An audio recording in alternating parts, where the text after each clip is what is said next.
Hi guys, kumusta kayo lahat? It's Friday, kaya ang mga amo nasa labas, bumisita sa mga magulang. So si Papa sumama rin. At andito yung alaga ko nanonood ng TV. Tutulungan ko muna itong kasama ko. Siya yung katulong dito. Kaya lang, ang dami niyang gawain.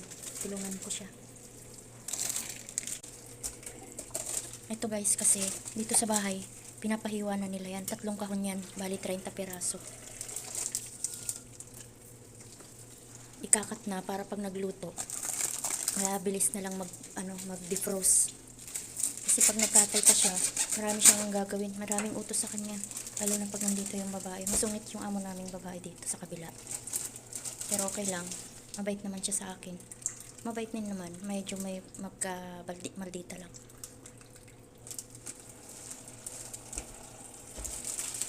Ayan, ang dami kasi. Tulungan ko siya habang nanonood yung alaga ko.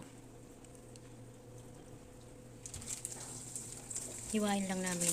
Tanggalin yung mga pakpak. Hindi kasi nila kinakain yung pakpak. So kami, iniipon ko naman yung pakpak para mabilis. Para meron kaming pang-ulam. Kasi gusto rin namin yung pakpak. Lagi kasi nilang binibigay sa amin. Breast part. So para medyo may lasa yung pagkain namin. Minsan hinahaluan ko ng pakpak. Pero hindi naman lagi. Ayan. So dito muna guys. Bye-bye na muna. Yung alaga ko nanonood. Ayun. Party-party muna yung mga amo.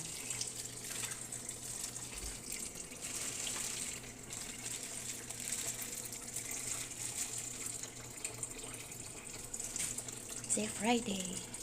Mabuti nga walang kain. Kasi lang sila, nag-iftar lang sila, nag-almusal lang sila. Hindi siya masyadong matrabaho. Ito naman ang pinatrabaho sa kanya. Kasi aalis nga sila. At saka walang bisita. Mabuti na rin yung walang bisita kasi magulo dito sa bahay pag may bisita. So bye-bye. Good night everyone. Thank you for supporting me. Bye-bye. God bless.